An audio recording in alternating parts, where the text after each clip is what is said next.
Hi, my name is Rose Power.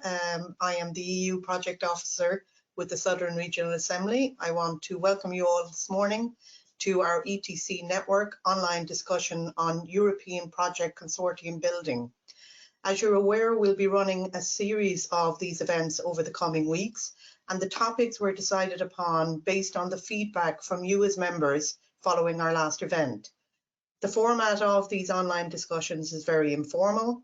We won't have any PowerPoint presentations, but the hope is that everyone will get the opportunity to interact and actively participate in the event and to put questions to our expert keynote speaker, who this morning is Jessica Huntingford, or our amazing host, Terry Connolly, or put questions to myself and Karen representing the Southern Regional Assembly, or to other participants that are joining the event today.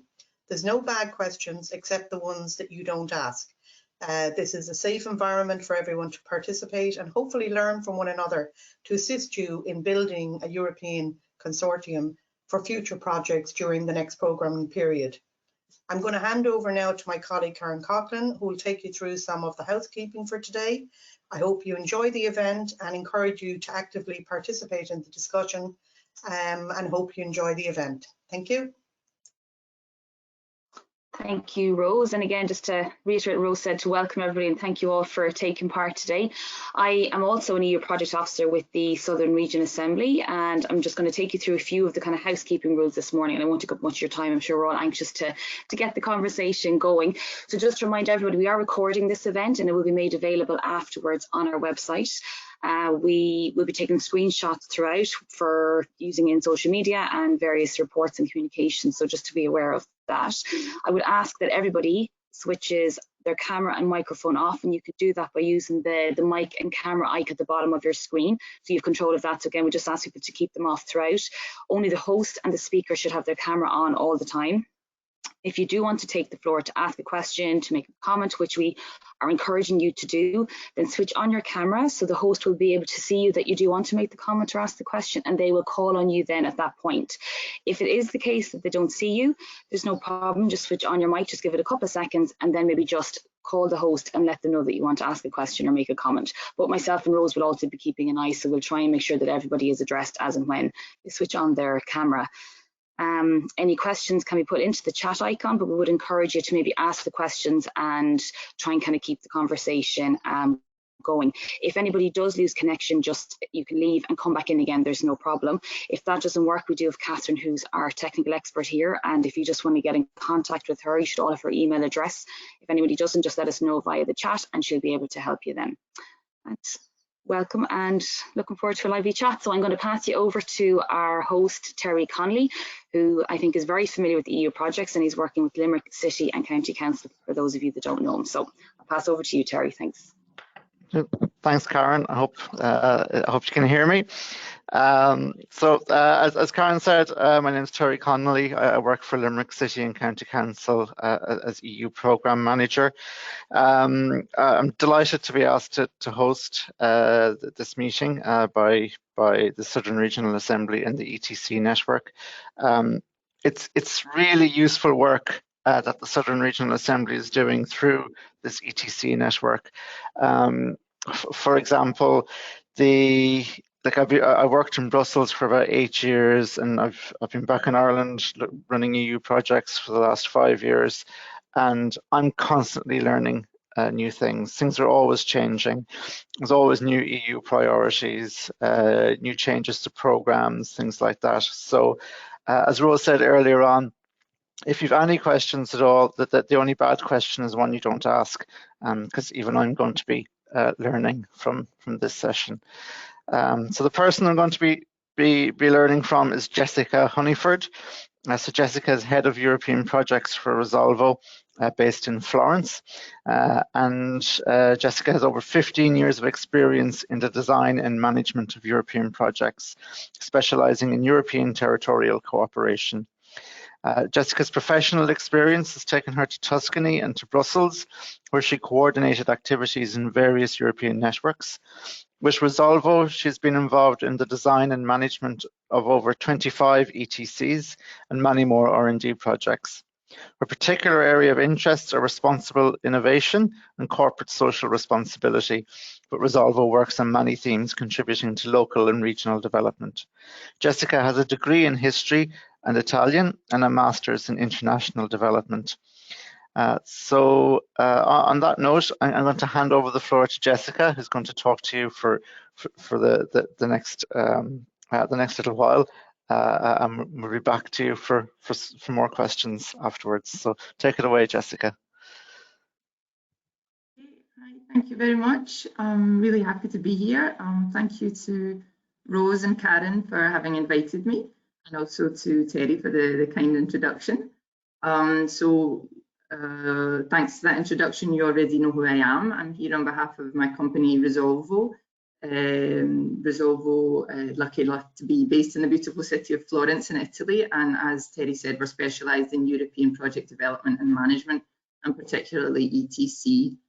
I talked to Rose about this network, about who's going to be here today, and I know that I have an audience of people that are hugely experienced project officers. So that's why I think this conversation format is great, and I haven't prepared a lesson or anything, because I think it's clear that this is about learning from each other. So I've just tried to put together some information and some ideas from my own experience, from Resolvo's experience, which I hope can be useful for you if you do decide to apply for projects in this new programming period. I'll try to talk for no more than 10-15 minutes. Please stop me if I get overexcited and start watering on. And then we'll leave the rest of the time for discussion. And then after that, of course, if any of you want to get in touch, Rose is going to share my contact details in the chat, and I'll be happy to follow up. I have 3 main chapters, let's say, to what I wanted to say today. The first are the basics for a good ETC partnership. The second are differences between ETC programs. And the third is how to find and engage good partners for an ETC project. As Terry just said, obviously things are changing all the time. With every new programming period, there's new things about the programs. But I think what I want to say today are kind of basics that are always relevant, even when the program changes, and then you have to adapt them to the new programming period. But I hope this information is let's say, evergreen. And then anyway, at the end of the session, after the discussion, we'll come back and I'll see if I can provide a summary. One thing I just wanted to say is that I have focused today on the ETC programs. I know that some of you here might be interested, for example, in Horizon Europe, maybe the more universities or research participants among you, but obviously the rules for creating, or the idea for creating a consortium are quite different between Horizon and ETC. So I've really tried to keep them separate, and today I'm focusing on ETC. If you want to talk about Horizon, we can even do that later in the discussion or following up. So let's get started. As I said, part 1, chapter 1, what makes a good partnership for a European territorial cooperation programme in general? So obviously partnership is an essential evaluation criteria in all of the ETC programs. So as I was preparing and to get us started, I pulled up some of the evaluation criteria reports from programs that Resolvo's been involved in, either programs that we've submitted project applications to or programs that we've been involved in as evaluators. And it's clear that every program has a specific criteria on partnership, on evaluating the partnership.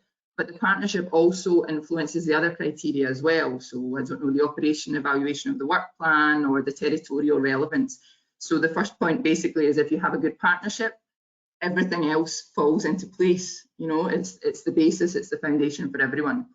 So what are these sort of basics for a good partnership on all the ETC programs? I've grouped them for you into 4 main points. The first one is relevance and demonstrated experience. So the evaluation criteria says things like, does the project involve the relevant actors to address the territorial change and the objectives of the project? Is the partnership balanced? Do all partners play a clear role and get benefit from the project?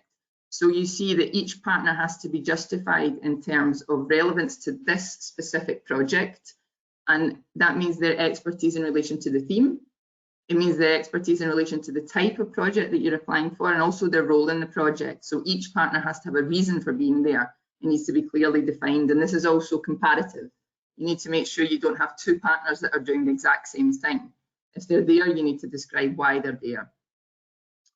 The second sort of type of criteria is capacity. Do partner organisations have the necessary capacity to implement the project? So the partner needs to have the human resources and the organisational structure to take on the project and to achieve the objectives. So while the first point was about thematic expertise, experience, this is really about demonstrating organisational capacity. And note that this is particularly important if a partner is involved in more than one application on the same call. I pulled up here a comment that we had on a project that we submitted in the evaluation report, and it said this: Partner 5 is involved in 4 Interreg Europe second call applications. Therefore, the added value and feasibility of this multiple involvement has to be further justified.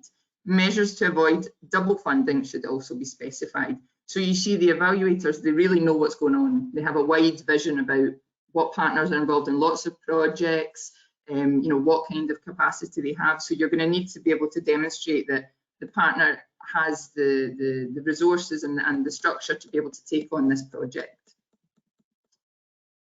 A third criteria: is there appropriate geographical coverage, and does the partnership engage a good mix of regions with different levels of development? So the geographical coverage, be it interregional, transnational, cross-border, depending on the programme, is essential. You need to match, but also go beyond the eligibility requirements. You need to show that your project needs this cooperation out with the local, regional, national boundaries. And you need to show that the partners in the budget are of benefit to and distributed across the whole programme area. And important about the second part of what I just said, this mix of regions, you need to remember that here we're talking about cohesion policy. So these projects are not necessarily about excellence. And again, we have the difference with Horizon Europe and that I was talking about before. These projects are about regional and local development across the territorial area. So you do need to bring in leaders and followers, people that can learn from each other and teach each other different levels of development. And the fourth point then about the lead partner. Does the lead partner demonstrate competency in managing EU co-funded projects? So across the board in all ETC programs, the evaluators will be looking for a lead partner that has experience, either as a partner or a lead partner in European projects, preferably on the program you're applying to. And this is in addition to all the thematic experience that we talked about before. That doesn't mean that new lead partners aren't accepted. New lead partners are allowed, they're even encouraged. But if your experience is limited, you need to be able to demonstrate, okay, how will I manage this project? Do I have external support? Do I have another partner in the consortium with relevant experience that can support me? And when I was talking to Rose for preparing for this for today, she mentioned that there are, some very experienced project partners among you that might be interested in taking the next step and being lead partners. So again, that's something that we could maybe come back to in the discussion. So that was, let's say, chapter 1, part 1, and now let's look at the differences between the ETC programs. So it's obvious that the consortium has to match the objectives of the specific program that you're applying for. Before we looked at the basics, they're valid for all the programs, but we need to apply them to the specific program because each level is different. So let's have a look. Interreg Europe. Interreg Europe is about policy change. It doesn't fund the actual implementation. It funds the exchange of experience. So what does the program say about the partnership? If you look at the draft operational program for 2021-27, they basically confirm what the program target groups were for this program period. And they say, the core target group of the Interreg Europe programme consists of the policy responsible organisations, meaning organisations in charge of regional development policies, and more specifically, national, regional, local and public authorities. So this doesn't mean that other partners aren't eligible. In fact, the programme then goes on to say, other relevant organisations can also be involved. But in reality, almost any partner that is not a policy owner gets questioned. It doesn't mean they don't get accepted, but it means you have to work to try and convince the funding body. And I wanted to give you another example here. I had a project evaluation where the project had 3 innovation agencies, not policy owners, and the evaluation report said this. The capacity of Partner 1, Partner 2 and Partner 6 to directly influence the policy instrument is not sufficiently demonstrated. Both the link with the policy responsible body and how each partner is involved in the policy making progress should be clarified. So this project here was approved. We managed to demonstrate their relevance, but it takes more work. So you need to be aware of that for Interreg Europe. Different for transnational programs, so like Northwest Europe or the Atlantic area, and cross-border programs, because here they're about making concrete changes. So they finance testing, they finance demonstration, development, even minor investments. And so therefore they have a much wider target group and potential beneficiaries. I looked at the Northwest Europe program. Their stakeholder analysis for 2021-27 shows that in the previous program period, the highest number of beneficiaries were higher education and research, followed by SMEs, local public authorities and business support organisations. So you see that's already completely different from what Interreg Europe is looking for. And the target beneficiaries will also vary according to the priority access. So if you're talking about innovation, if you're talking about climate change, you'll need to demonstrate the specific expertise for that. And then beyond that, of course, each specific programme will have their own requests. Obviously, we don't have time to go into each of these. So for now, the key message would just be, know your programme. The partners that work for one programme won't necessarily work for the other. And one more thing before I go into part 3, because I think I might be talking too much. Whatever happens, in whatever policy, whatever programme, the policy side needs to be there somewhere. So we're talking about ETC, we're talking about regional development, and we need to show that our project will also have a link to the policy side. So I'll give you an example, a project that we submitted on a transnational programme on Central Europe. It was about responsible innovation in SMEs, and so the first time we submitted it, we had a partnership with innovation and development agencies that were experts on responsible innovation and that were capable of involving SMEs in the project. But since it's ETC, we also said that one of the objectives of the project would be to improve the local policies. So what happened? This is what the evaluation report said. The policy level is not represented within the partnership, which makes the implementation of the third specific objective, the one about policy, more critical, considering that it's predominantly targeting the policy level. So the project wasn't approved. Obviously, we went back the next year for the second try. We kept those experts that we had in the first one, but for each territory, we added a local council or a regional authority, either as a partner or as an associate partner. And the result was that the project was approved without any clarifications on the partnership.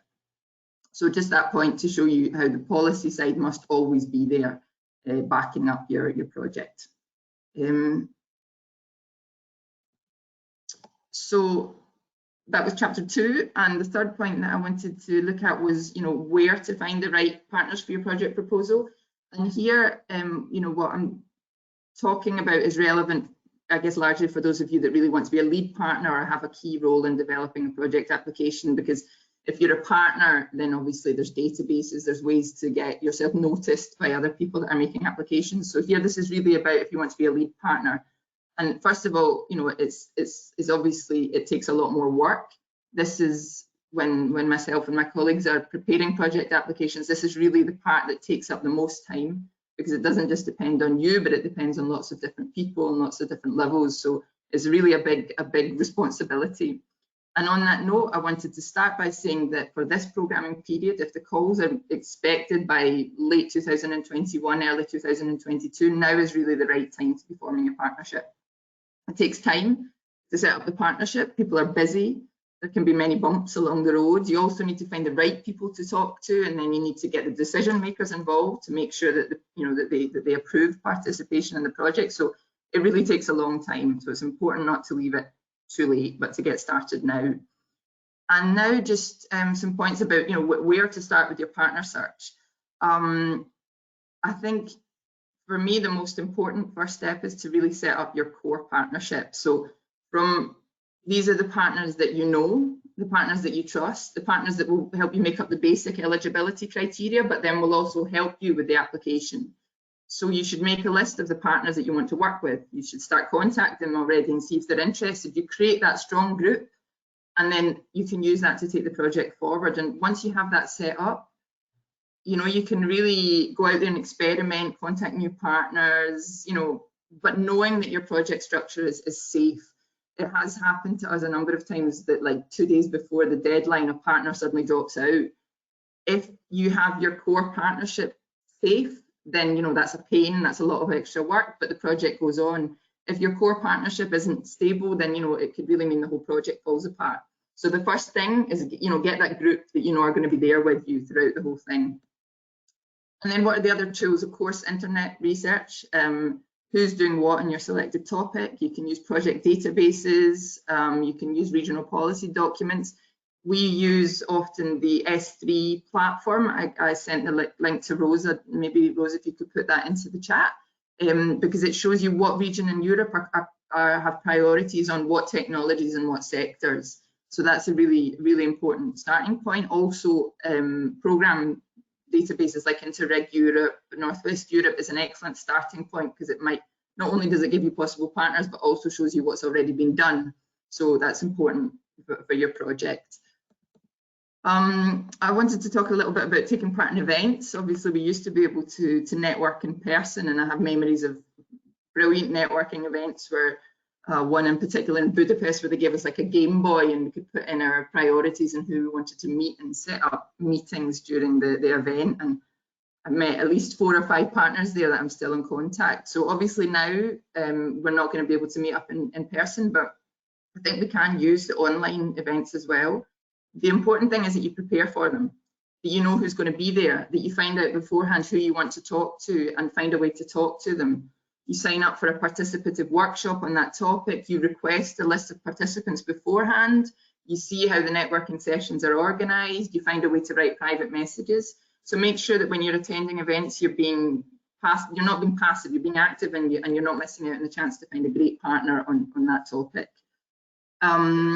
Networks, if you're an active member of a network, that's another great basis for a project. We have the first project that we did with Resolvo was a network that was then transferred into one of the first Interreg 4C capitalisation projects.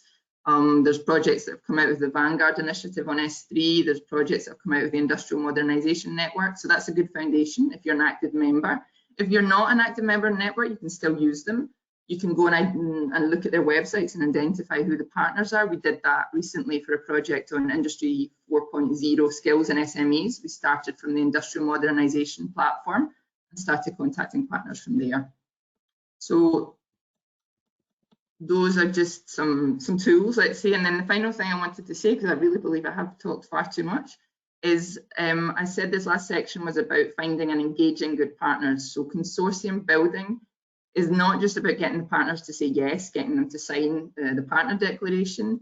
The more involved your partners are, the better the application will be, so the more chances of it being funded, but also the stronger the project will be when it's funded. And I was remembering the worst project ever, which was one on Interreg 4C, where we basically two projects were merged in the application phase. So we found out that they were really similar and we thought it would be better for them to apply together. But what that was basically 2 competing projects that got put together at the last minute. We didn't have time to involve all the partners to get them involved in the content. And the project was funded, but it might actually have been better if it wasn't, because what we had was 3 years of arguments, basically. This is not what I wanted. This is not what I wanted the project to do. I wanted to do a pilot and you didn't put it in, etc., etc. On the other hand, one of the best projects ever that I had, we had like 4 preparation meetings in the application phase. The core partnership brought in other partners. They helped us to adapt the content of the project. So it's really about getting your partners actively involved. And I think possibly with one of the positive things about COVID, if you can say, is that now we're using all these virtual tools. That's almost easier than it would have been if we had to do everything in person. So I think that's it. I'll stop here, take a break, and maybe you can think if you have any questions or comments, and we can get into the discussion.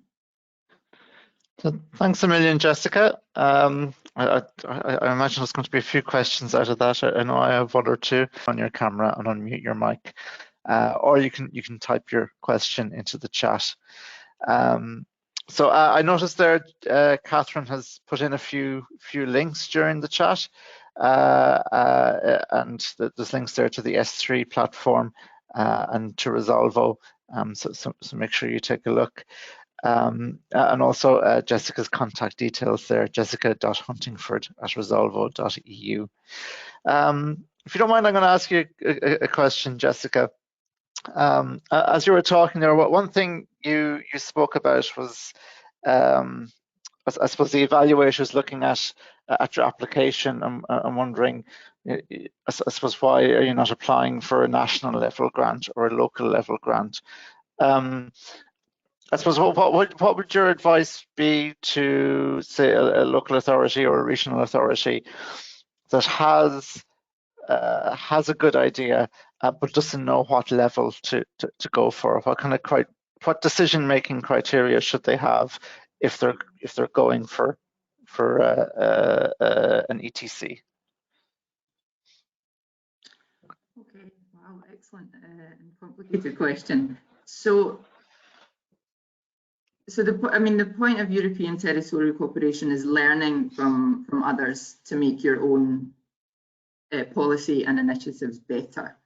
So when you're applying for a project, you really have to have, let's say, a need.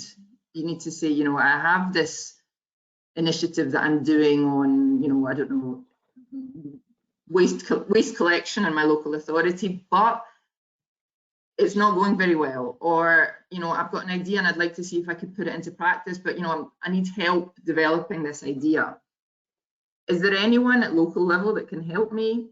Maybe, but if I'm looking, I don't know, in Denmark or in France or in Spain, I've actually seen some really good examples. So, you know, it has to start from a need. And I think, you know, that comes across clearly when you're writing a project. You know, I have this, but I need to make it better. And I think that European territorial cooperation, you know, other partners with experience will help to make it better.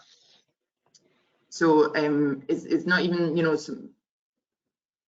it's asking for the money for the cooperation and for the exchange of experience that can help you to improve that policy.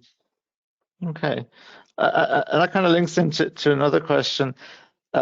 I can't believe I never thought of this in my own work, but it wasn't until you were talking that it actually clicked in my mind.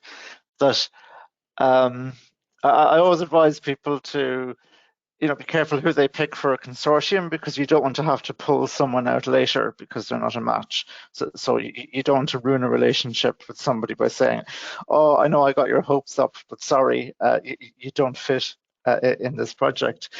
And I suppose, would you advise then that before you even approach a partner, you should probably do your sort of work breakdown structure first, and then be kind of sure, like you talked about how you need to give each partner a role in the project. So I'm wondering, would you think that would be a good way of approaching your project design to make sure that you're not going to ruin a relationship later on? Absolutely. So yes, certainly before you start contacting people, or certainly before you start making promises, you want to have a clear idea about what it is that you want to do with this project.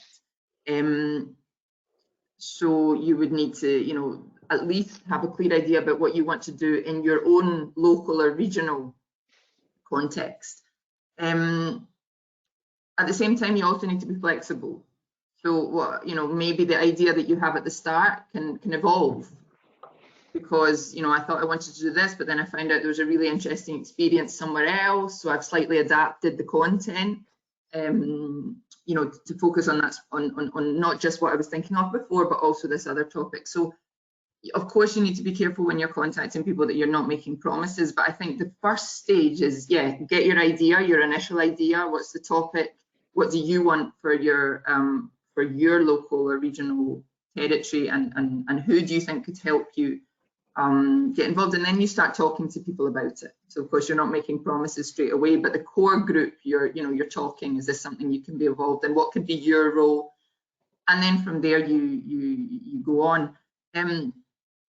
What I said about each partner having a specific role, of course, if you're in a different region, so you have your partner from Southern Region Ireland, you have your partner from Britain, and you have your partner from, I don't know, Finland, they can be doing the same things because you're talking about regional development in that local area. The ones that get complicated are maybe when you have an expert partner who's providing thematic support. So, you don't need two expert partners that are giving the same thematic support, or I don't know, a computer partner, an IT partner. You don't need two that are doing the same software development. So those are the kind of partners that I think you need to be particularly careful of. Okay, thanks, Jessica. I see I see Rose with your microphone. So Rose, if you want to go next. Thank you very much for that, Terry and Jessica. Very interesting so far. Jessica, you touched on partners having control over the policy that they're trying to influence, and to ensure that they're not applying for projects where they have no control over it. And I suppose we've had some experience in the regional context where other partners in projects have tried to influence some of our policy instruments, which when we weren't actually a part of the actual projects. And I'm just wondering, maybe could you explain a little bit more about the fact that the new programming period, particularly for Interreg Europe, is not necessarily going to be so concerned about regional operational programs, and therefore there are any number of policies that people can actually get involved in. I think that's so. In this programming period, there was a criteria that 50% of the policy instruments that you addressed had to be from the regional structural fund programs, and either the managing authority had to be involved or there had to be a letter of support from the managing authority. I think that the programme has realised that this wasn't particularly appreciated across the board, and that there are a lot of other policies that that are extremely relevant. For example, I mentioned the question about waste. Actually, although waste management and the circular economy is a key topic for Interreg Europe, a lot of the policy is done at local level. There wasn't necessarily regional operational programs that were addressing waste management directly. So I think that the programme has recognised that now, and they've removed that 50% eligibility criteria. And what they've now said is that at least one has to be investment in growth and jobs, but the other policies can be other relevant policies for local and regional development. So at that point, if you have a local policy on waste management, to stick to the same topic, the perfect partner is the local council or the local authority that is in charge of the waste management policy. If you have a project on research and development for SMEs, the perfect partner is probably still going to be the regional authority, because the ERDF programs provide such a lot of funding for research and development. So the criteria has changed. The fact that the policy body needs to be involved hasn't changed, but it could be that it's the local authority, it could be that it's the regional, it could be it's a national authority. Thank you very much for that, Jessica. I see there, I have a quick question there from Karina in chat, and I think that's Karina who works with me in Limerick, so welcome along, Karina. So Karina's asking, could the use of design thinking workshops with a suggested list of partners to define the scope and focus be of use? It's probably very important now with COVID, using these tools more and more, so maybe using online tools like whiteboards. That's I think that's absolutely what you should be doing. Probably in a project application phase, you might want to do something like that once or twice. So if we go back to the idea of the core partnership, it might be that you have a design thinking workshop initially with the 3 or 4 partners that you've identified to start your project application with. So it would be quite an early stage. This is the idea, this is my need, this is what the programme is offering us, and working together. And then I would suggest that subsequently, when you have maybe consolidated the whole consortium, you have another one. not too close to the deadline, but when you've had, so you've got enough time to incorporate what people were thinking. And I think that really goes back to what I was saying about getting people engaged and making sure that the project is in line with what all the partners want to do. And there's quite a lot of online tools that are available now, the whiteboards and stuff, and I think you can make really good use of them and have a really, you know, of course it's not the same as being around the table, but it's you know, I think it's a good, not a bad plan B. Thank you. Cool. Yeah, so you have your microphone on there, Karina. Do you have a follow-up question? Or? No, I think that it would be quite interesting to see how that developed.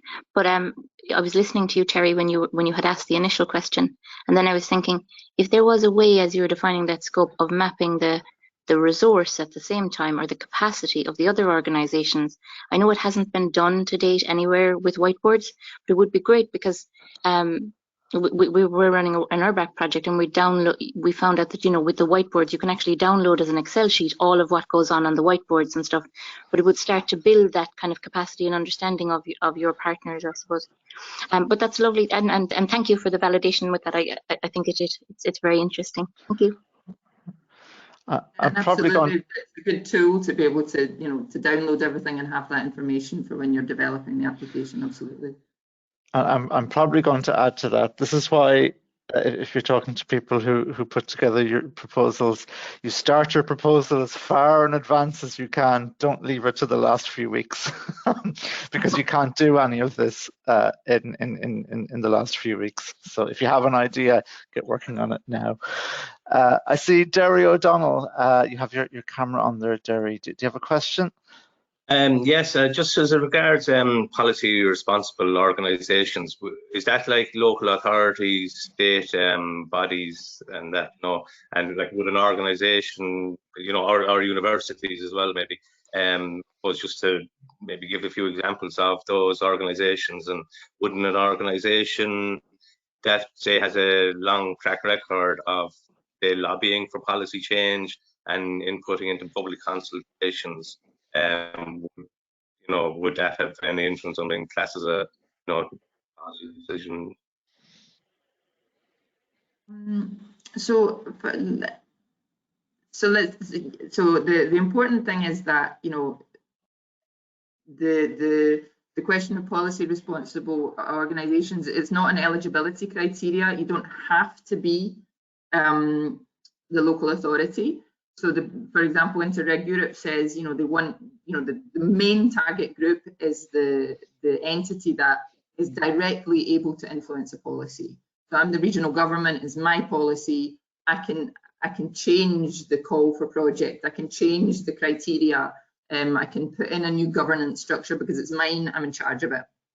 So that's the sort of, let's say, that the perfect partner, the partner that the programme won't question, that will automatically be accepted as the perfect partner. But this doesn't mean that other partners aren't allowed to get involved. If you look at the projects that have been approved on Interreg Europe, and I'm talking particularly about Interreg Europe because this policy relevance is stronger there than it is in the other programmes. It's always relevant, but it's strongest here. So if you look at the partners that have been approved, there are projects that are led by universities, by innovation agencies, by development agencies, and also projects where the region is represented by that partner. So in that case, what do you have to do? You have to be able to describe how that partner is able to influence the policy. So you mentioned, you know, a partner that's been involved in lobbying. You would have to describe that. You would have to say this university is part of a consultation group that's been set up at regional level, which provides direct input into the policy that I'm telling you I want to influence. Here in Tuscany, for example, I've got a partner that's a lead partner on a number of projects, and they're the manager of the regional technology district on nanotechnologies and advanced materials. And with that role, they have regular meetings with the regional government where they feed into the smart specialisation strategy in particular, which is then the basis for where the funding comes. So that's how we describe their participation. We're not the managing authority, but we are selected by the regional government to provide input, and this is where we can use those meetings to provide policy input. So The answer is yes, of course. Those partners can be involved. You just need to be ready to describe exactly how you can influence the policy. Thanks very much. Thanks. Do you have any follow-up question, Jerry? Or no, that's fine. Thanks very much, Jessica. okay. I have a question from Anthony, and I see Karen. I might go to Karen first. I see you have your camera on. Do you have a question there, Karen? Yeah, it's a follow-up question, I suppose, to maybe what you had asked Terry and Karina. So when I suppose you've done your due diligence online, you've done all the research on your partners, but are there any kind of key questions that you should be asking to determine those basics? So I mean, maybe those that aren't as familiar or used to kind of building the partnerships, maybe what are the key questions they should be asking at the start that, you know, they're not kind of wasting time with people? Sure. There's a few. The question about whether you are a managing authority or a policy relevant body is number one. In the Interreg Europe programme now, if you weren't the managing authority, you had to submit a letter of support, so that was an eligibility criteria. So you need to be sure that if somebody tells you that they're a managing authority, that they're telling the truth. And, you know, because sometimes it's not that they're lying, but that it's not totally clear what it means by that. For this programming period, Interreg Europe had actually published an Excel file with a list of all the managing authorities of structural fund programs in Europe. So it was managing authorities and intermediate bodies, and those were the ones that were eligible to participate without a letter of support. So, you know, that was, you know, you can ask that question to the partner, but that was also a tool that allowed you to double check and make sure they're telling the truth. So that's one thing. And the other thing, again, is, you know, talking about, you know, what their role is in the policy and what the procedure is to maybe change a policy or to influence a policy. You know, maybe, you know, is this policy new? Is it still in a consultation phase? Do you have regular consultations on that policy? You know, how can this project feed into your specific policy that you're telling me you want to improve? And that's one thing. Another question related to the capacity, the implementation capacity. I think it's important to find out from partners straight away, you know, are you just participating in my application, or have you got loads and loads of other projects going on? Because it is something that comes up. It is something that the programme checks. You know, of course, you don't have to just be exclusive with me, but if you're going with lots of applications, you need to be telling me, how are you going to manage this? You know, and especially if they're on the same topic or similar topics, you know, so that's, you know, I personally, even if you had to choose between two partners, it would be something that would make me lean towards someone that was in less projects, because it does get questioned. So I think those are the sort of the I guess, three of the key questions to start. Great, thank you. Okay, thanks, Karen. And then Anthony Macaulay, so I'm going to read out your question there, and if you have any follow-up, Anthony, you can pop in with the microphone. Do you run workshops on the process of application? And what publications have the SRA issued of projects which you consider model projects? Good question. That's probably directed at the Southern Regional Assembly in the second part anyway. In relation to the publications, we haven't issued any publications from the Southern Regional Assembly in relation to model projects. We're happy to give our guidance on a one-to-one basis if anybody has specific questions. And Anthony, I'm happy to engage with you after this with a view to specifics around what you have, but we don't necessarily share information on other partners' projects in the forum. That's kind of up to them to share themselves. But we'd be happy to engage on a one-to-one of the specifics after the event today. And I'll probably pass the other part of your question back to Jessica, which is, do you run workshops on the process of applications? No, but we don't. I think possibly your next workshop within this network is about project applications, if I'm not mistaken. We as Resolvo, we you know, we participate with presentations like this when we're invited, but we don't organise workshops specifically. Partly because, you know, in all honesty, we hope that people will contract us to actually develop a project application, so we have to keep some of our knowledge back. And Jessica is correct. The next series of this workshop is creating strong European applications. So hopefully, Anthony, you might be able to join us for that, and the keynote, and that might give you some direction as well. No, that's fine. I'm just wondering about best practice. I've been involved with a variety of different European projects, and it's the complexity and how you mitigate that. And I mean, everything you've said is absolutely spot on in terms of getting it together as early as possible, maybe up to a year before you start an application, is when I've seen it work well. So I just want to understand how the operation works, and make sure that we're applying best practice when we do apply. But Rose, I'll contact you in due course. Thank you for that. My pleasure. Could I just come in there? Sorry, ahead, Karen. Just to maybe, yeah, sorry, just to put in there, but to be mindful, I suppose, of the programme that you're applying for, and then maybe look at partners within the region that have been successful. And I suppose that's one of the objectives of this network, is to put you then in touch with other partners that have kind of been through this experience. So if there is a particular program that you're interested in and maybe a particular theme, what we can do then is maybe try and match you to a partner that's been through this before, and then try and get you maybe a bit of resource or help that way. So again, it's all about kind of, I suppose, trying to match your needs. So if you let us know and just come back to myself or Rose, maybe with a more specific request, and we can see how we can help with that. So I suppose I might ask a question related to that. So I suppose you spoke about the policy change aspect of Interreg Europe, and you spoke earlier about, you know, we must start from the basis of needs. In terms of finances, I guess if you're going for Interreg Europe, you want to look at mainly staff costs and staff time and travel costs. So it's not the thing you go for if you want to retrofit a building or you know, do up a parkland. And then, so I suppose the other programs then, so if you just want staff costs, go for Interreg Europe. If you want infrastructural costs, and there's obviously limits around that with state aid and everything else, but if you want to go down that route, you should look at the other ETCs.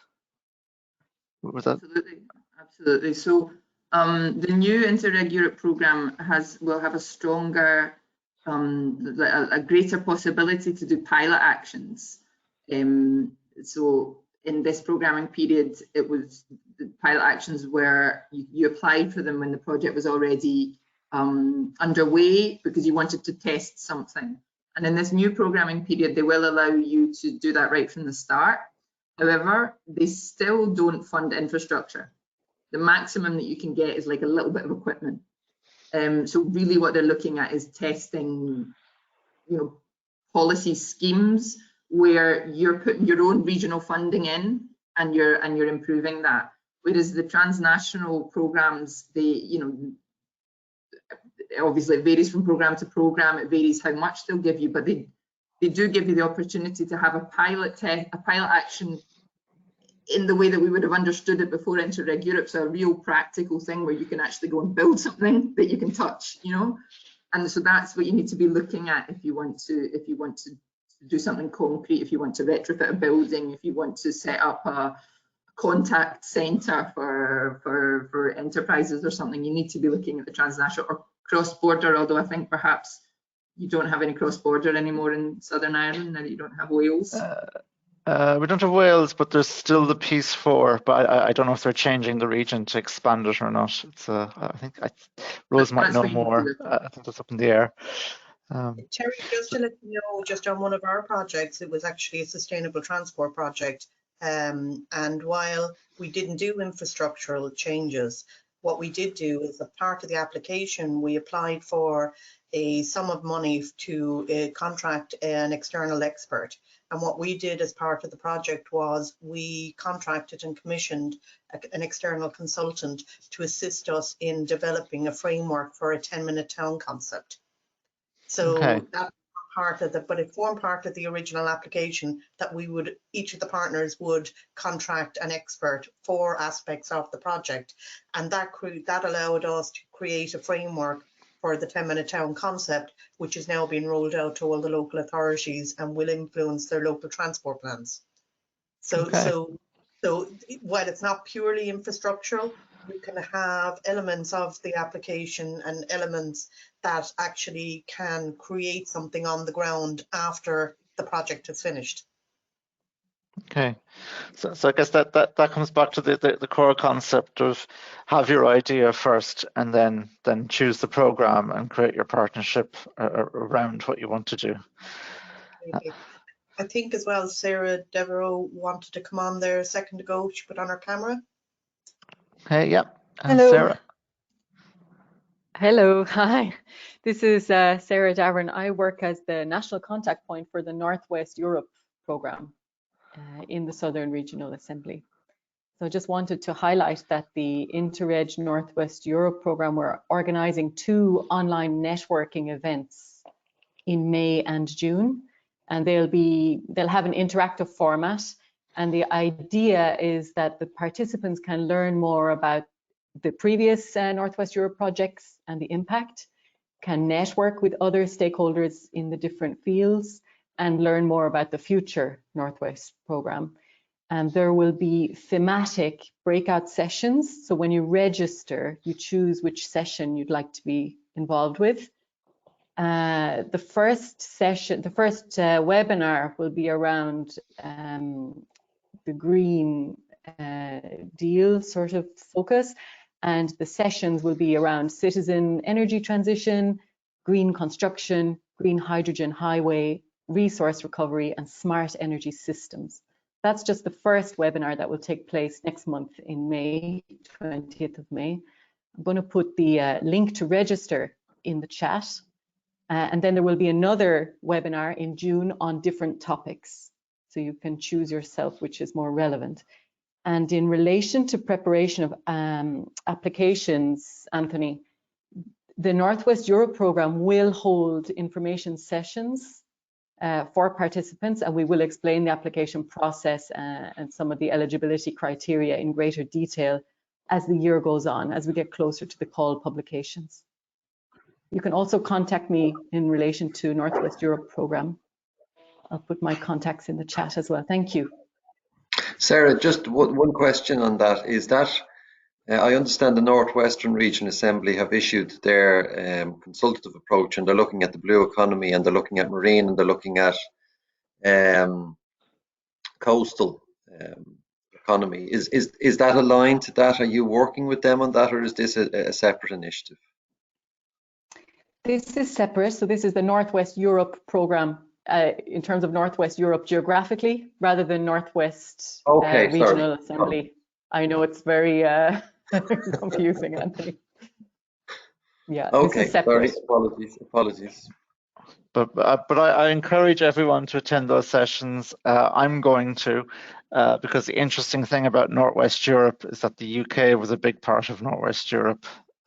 So it's a lot of partners from countries we look up to in many ways, like from the north of France, from Belgium, parts of West Germany and the Netherlands. That's the type of partner you get to work with on Northwest Europe. And also, I haven't done one myself, but from reputation, it seems to be a very well-run program. So I'd encourage everyone to go to that webinar and to register for that. I'm actually, as I talk, I'm just going to click on that so that when this is over, I have the page open to register. So finally, I'm just going to read out, there was one comment there. Where was it? So this is previous chat. This is the link for the webinar. There's one from Karina just saying we have the All Ireland Smart Cities Forum with an All Ireland approach. These are mostly involved in bringing in funding to use data and technology to maximise return for citizens. so yeah, that's we find it actually a very valuable network to be in, the All Ireland Smart Cities Forum. So I encourage you to look that up. So we're just going to wrap up now. If you have any other questions, maybe type them into the chat there, and we'll see if we have time at the very end to get back to it, but we may not. So thank you, Jessica, for giving us access to your expertise. I found this hugely valuable, I have to say, and it's kind of gotten me a little more excited about applying to future ETCs, particularly after I looked at the statistics from the Green Deal applications we put in earlier in the month, and just The success rate on ETC is slightly higher than Horizon, certainly in Green Deal. So yeah. So yeah, it definitely than the Green Deal. But fingers crossed that will be ironed out the next time. Yes, if you've any last minute insights, or if you can provide us a quick summary there, Jessica, and I'll pass back to Rose then afterwards. A quick summary, I guess. The main points that we've looked at: know your program. That's one. You need to understand what the program's asking for, and then you can choose the right partners, the right size of partnerships, the right geographical layout of your partners. The other thing, that we've said a number of times is start now. So this is really an exciting moment. The programs are being written now. You saw, as Sarah said, that there's going to be, sessions about Northwest Europe. Interreg Europe's got a consultation at the moment on the 4th draft of their cooperation program. There's a lot to learn. There's a lot to talk about, and it's really the perfect moment to start developing your project consortium. And as we said a number of times, if you leave it too late, you really put your project at risk. So you might end up getting there, but you're going to have to settle for a partnership and for a project that's less than perfect. That means a risk in terms of the evaluation. It won't get us such a high evaluation, and it also, as I said when I talked about my worst project ever, it means that even if the project is funded, it's probably not going to be as good and as effective as you would have hoped it to be. So start now, build on your trusted partnerships. Create that core that we talked about. Prepare your participation in events. So Sarah obviously just gave us this excellent example of this going to be an interactive session about Northwest Europe. Before you go there, start thinking about, what might you want to do in a project, and who might you want to talk to, somebody that you can maybe get in contact with during those networking sessions. So, prepare for it to make the most of the networking opportunities that we've seen that Northwest Europe offer you, and all the other programs, I'm sure we'll be doing that as well. And then the other last point I guess I wanted to say was reminding you again to really get to know your partners, really encourage ownership. Corina talked about design thinking workshops. That's excellent. That's exactly it. That's what you need to be doing. You need to be getting them involved so that the project is better, and everyone has a role, and it's clear why all the partners have been chosen and how they can contribute to the project. Thanks, Jessica. So a virtual Boulabus for Jessica for all your insights today. Thank you.